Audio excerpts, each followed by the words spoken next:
While I was overseas, my dad called. I used your college fund to pay off my loans. You didn't need it anyway. I calmly replied, good luck with that.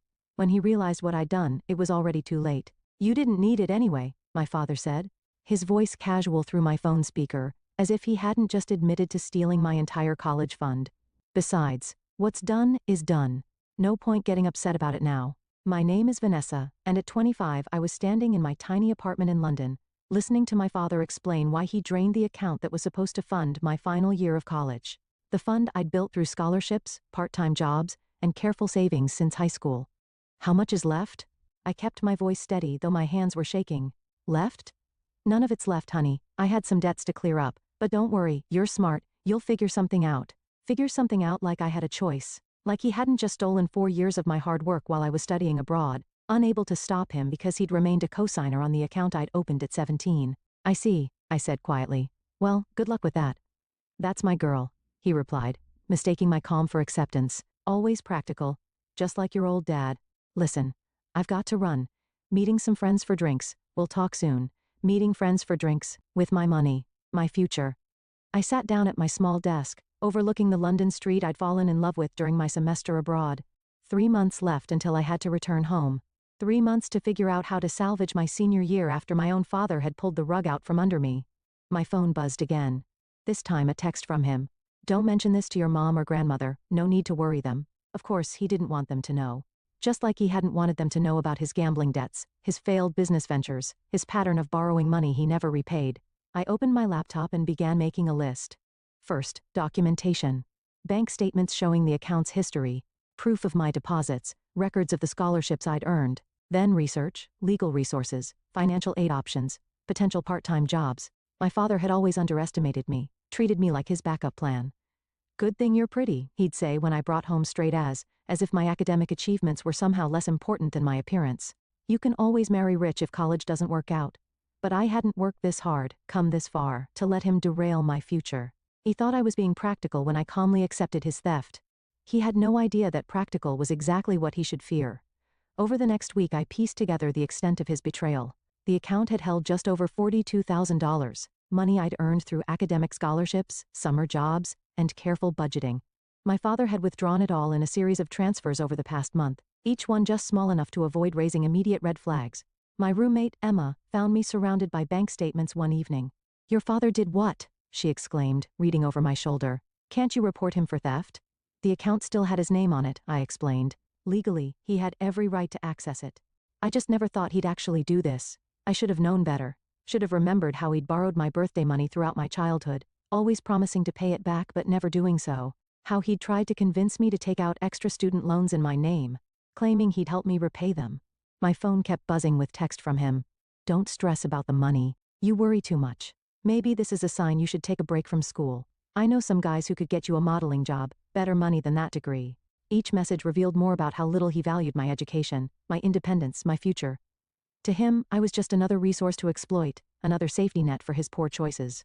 I started making calls to my university's financial aid office, to legal aid services, to my grandmother who'd always supported my academic dreams. I didn't tell them everything yet, just gathered information, assessed my options. My father's next call came while I was in class. Hey princess, quick question, you wouldn't happen to have any other savings accounts, would you? Just wondering since you're always so good with money. The casual entitlement in his voice made my blood boil, but I kept my tone light. Why do you ask? Oh, no reason. Just thinking about your future. You know how dads are. Thinking about my future. Like he had when he drained my college fund. Like he had when he'd tried to discourage me from studying abroad, claiming I was running away from family obligations. Sorry, Dad, in class now, talk later.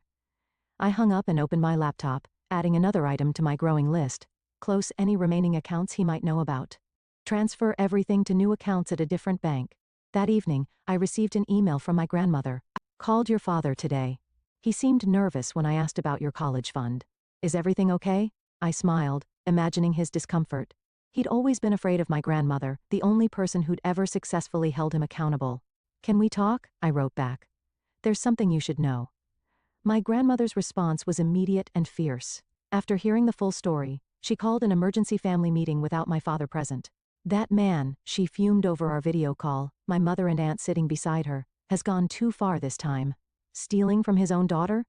I watched their faces as I shared the bank statements, the text messages, the casual way he dismissed my future. My mother's hands trembled as she read his messages. I had no idea, she whispered. He told me you decided to take a break from school, that you were thinking about moving back home. Of course he had. My father had always been skilled at spinning narratives that suited his needs. How many times had he reinterpreted my achievements to make them about him? How often had he taken credit for my success while secretly undermining it? I've been documenting everything, I told them. Every withdrawal, every message, every call. I'm not letting him get away with this. My aunt, a lawyer, leaned forward.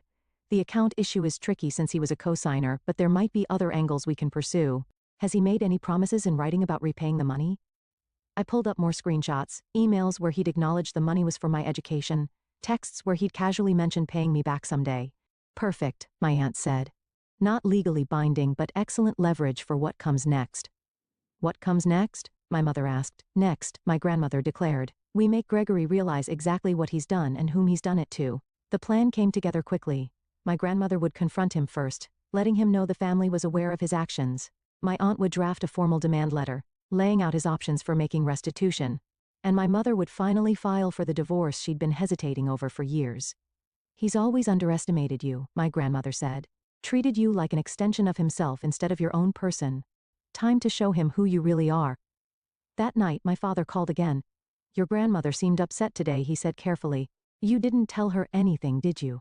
About what, Dad? The college fund you stole? The future you tried to derail? Or just your general belief that your daughter's education means nothing compared to your bar tab? Silence on his end. Then, now Princess. Don't call me Princess. Don't call me at all. Everything goes through Aunt Sarah from now on. Sarah? Why would your aunt need to be involved? Because she's a lawyer, Dad, and you're about to need one too. My father's reaction was predictable. First denial, then anger, finally desperate attempts at manipulation. You're blowing this out of proportion, he texted. It was just money. Family is more important than money.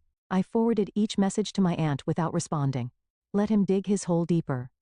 His next move was to show up at my grandmother's house, where I was staying until my return flight to London. She didn't let him pass the front porch.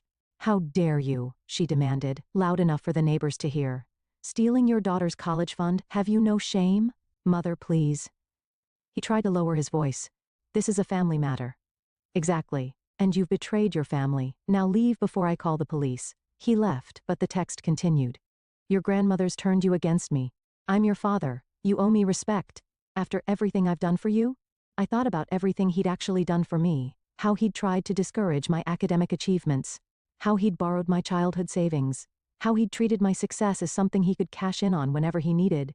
My aunt's demand letter arrived at his house via certified mail. Inside was a detailed accounting of every penny he'd taken, along with options for repayment. You can't sue your own father, he called, outraged. Watch me, I replied, then hung up. The family fallout was spectacular. Relatives I hadn't heard from in years called to express their disgust. His sister, my Aunt Patricia, shared stories of how he'd borrowed money from her children's birthday cards too. He's always been like this, she said, taking what isn't his, expecting everyone to forgive him because he's family. My mother finally filed for divorce, citing financial infidelity among other reasons. During their first hearing, his pattern of stealing from me came to light. You emptied your daughter's college fund to pay gambling debts? The judge asked incredulously.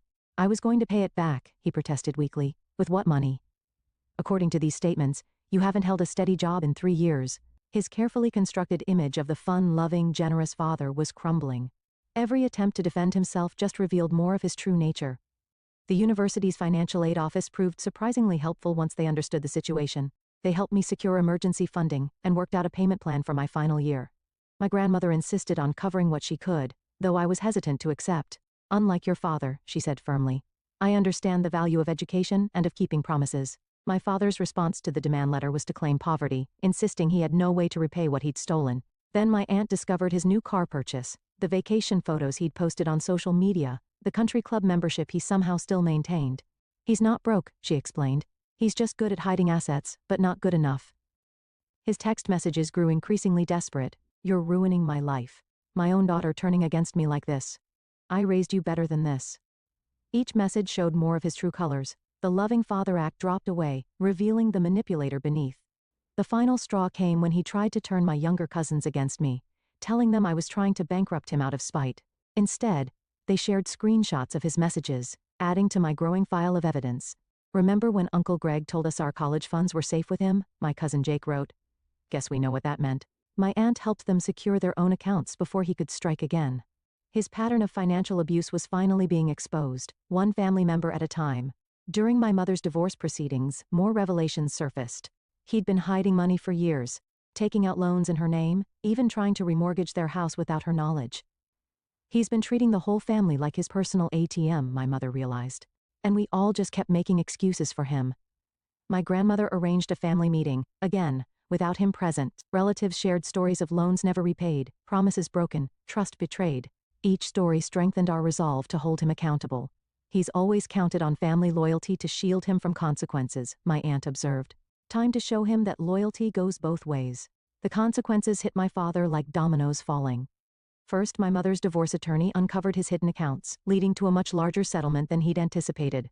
Then, my aunt's legal pressure forced him to agree to a repayment plan for my stolen funds with interest. His careful facade of the generous, fun-loving dad crumbled completely when the family learned he'd been borrowing money from elderly relatives, promising returns on investments that never materialized. A regular Ponzi scheme, my aunt muttered, adding these discoveries to her growing file. His text messages shifted from angry to pleading. I'm still your father. We can work this out. Everyone makes mistakes. Why can't you forgive me? What will people think of you? Treating your dad this way. I thought about all the times he'd used guilt to control me. How he'd twisted every situation to make himself the victim. Not anymore. Through my grandmother's connections, I secured a part-time job that allowed me to complete my degree while working. My professors, understanding my situation, helped me arrange a flexible schedule. Every small victory felt like a step further from his influence. The family support surprised me. Cousins shared their own stories of his financial manipulation. Aunts and uncles who'd once enabled his behavior now stood firmly against him. Even distant relatives reached out to offer encouragement. Your father called, my grandmother told me one evening, trying to convince me to talk you out of the repayment plan. Said it was destroying the family. What did you tell him? That he destroyed it himself when he stole from his own daughter. His last attempt at manipulation was to show up at my graduation, uninvited, unwelcome, but determined to play the role of proud father. That's my girl, he announced loudly to anyone who would listen. Gets her business sense from me. My Aunt Sarah had him escorted out before the ceremony began. Your success belongs to you, she told me afterward. He doesn't get to claim credit for what he tried to prevent. A year after the confrontation over my stolen college fund, my father's carefully constructed world had completely unraveled. The divorce had exposed his financial schemes to everyone. Former friends who'd invested in his business ventures were demanding answers. Relatives he'd borrowed from were taking legal action. My graduation party, hosted by my grandmother, became a celebration not just of my academic achievement, but of my independence. Friends and family gathered to support me, many of them sharing their own stories of standing up to manipulative parents. Your father called me yesterday, my mother said during the party. Wanted to know if I'd talk to you about dropping the repayment plan. Said he's learned his lesson. Has he? I asked, thinking of his latest social media posts, still showing him living beyond his means, still pretending everything was fine. No, she sighed. He's learned he can't manipulate you anymore. That's not the same thing. The repayment plan my aunt had arranged was strict. Monthly payments directly from his paycheck, no excuses accepted. He'd finally had to get a real job when his schemes dried up. His previous lifestyle impossible to maintain now that no one would lend him money. It's not fair, he'd complained in his last email. I'm your father. You're supposed to love me unconditionally. Love isn't a blank check, I'd replied. My last direct communication with him. And conditions are what happen when you break trust. My career was taking off. I'd secured a position with a top firm in London, my degree and determination opening doors I'd once thought closed. Each success felt sweeter for having been earned entirely on my own terms. My grandmother had become my strongest ally. Her fierce protection, a stark contrast to my father's self-serving love. He called again, she told me over Sunday dinner. Wanted to know if you'd gotten that job in London. Said he'd love to visit once you're settled. To visit, or to ask for money? I asked, already knowing the answer. Both probably. I told him you're done funding his lifestyle.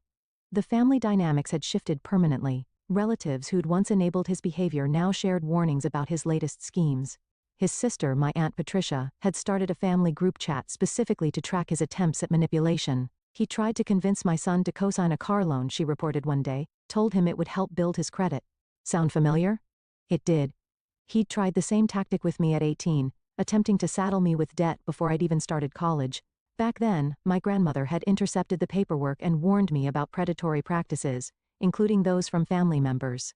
Now watching his world shrink as mine expanded, I felt not victory, but validation. Every payment he made, forced by legal pressure rather than paternal responsibility, proved what I'd always known. He was capable of doing the right thing, he just never thought he had to. My success had become a form of protection. The more I achieved, the less power he had to affect my future. The degree he'd tried to derail now hung on my wall. Each accomplishment a reminder that his greatest mistake wasn't stealing my money, it was underestimating my resolve. My return to London marked a new chapter. The firm had offered me not just a job, but a future I'd built despite my father's attempts to derail it. My small flat in the city became a symbol of independence. Paid for with my own money, decorated with my own taste, free from any influence he might try to claim. His attempts to maintain contact became increasingly transparent. First came the birthday card, the first he'd sent in years, with a carefully crafted message about how proud he was of our achievements. Did you see how he signed it? My mother asked over the phone. Love, Dad, your biggest supporter. The audacity of that man. Then came the social media posts, tagging me in old family photos with captions about how he'd always encouraged my dreams. Each post carefully curated to paint himself as the devoted father who'd sacrificed everything for his daughter's success. My Aunt Sarah helped me draft a cease and desist letter when the posts escalated to claims about his investment in my education. He's trying to rewrite history, she explained. Make sure there's a paper trail proving otherwise. His response was predictable. More attempts at manipulation, more claims of family loyalty, more hints about his financial struggles. But his words had lost their power to hurt me. Through family gossip, I heard about his latest schemes. He'd started telling people he had connections in London, suggesting he could help their children find opportunities abroad. Each attempt to profit from my success backfired when they contacted me to verify his claims. Your father says you're hiring at your firm, one family friend wrote. He offered to put in a good word for my daughter for a small consulting fee, of course.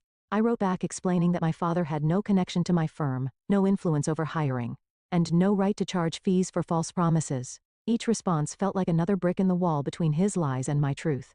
My grandmother visited me in London, her first trip abroad at 70. Seeing my life through her eyes, the career I'd built, the home I'd made, the future I'd secured, brought everything full circle.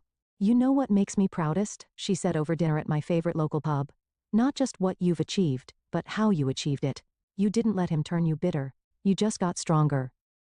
That evening, I received another text from him. Heard Mom's visiting, the flat must be cramped. I know some great hotels. If you need help with the expense. I showed my grandmother the message, and we both laughed. The same old tactics, transparent as glass now that I saw them clearly. Should I respond? I asked, though I already knew the answer. Darling, she said, raising her glass. Your success is all the response he needs. 2 years after the confrontation over my stolen college fund, my father's repayment plan was still in force, each monthly payment a reminder of his accountability. He'd tried various schemes to reduce or delay the payments, but my aunt's legal oversight remained firm. During a family gathering back home, my cousin Jake shared his own victory. He'd graduated debt-free, his college funds secured in an account my father couldn't access. You know what Uncle Greg said when I told him? Jake laughed. That, I should thank you for overreacting about your fund. Said your dramatic response helped him learn an important lesson. Did he learn though? I asked, thinking of his latest attempts to convince relatives to invest in his new business venture. He learned not to target family members who have good lawyers, my Aunt Sarah interjected. That's about it. My career continued to flourish. The firm had promoted me to senior position. My reputation built on the same attention to detail and determination that had helped me overcome my father's betrayal. His Christmas card arrived at my London flat, thick with forced cheerfulness and hints about his financial struggles. Inside he'd written, still paying for one mistake. When will you let it go? I pinned it to my bulletin board next to my degree and latest promotion letter. Reminders that his one mistake had failed to define my future. His signature at the bottom, once a symbol of paternal authority, now looked exactly like what it was, the mark of a man who'd bet against his daughter's strength and lost. At my firm's annual charity gala, I was asked to speak about persistence and overcoming obstacles. I didn't mention my father directly, but I talked about the moment I'd learned my college fund was gone. Not as a story of betrayal, but as a lesson in self-reliance. Sometimes, I told the audience, the people who should support you the most become the obstacles you need to overcome. Their underestimation becomes your motivation. My father saw the speech online. Someone had shared it in the family group chat he'd been excluded from. His response came through my grandmother. She's still angry, using my mistake to get attention. No, my grandmother had replied. She's successful, using her strength to help others.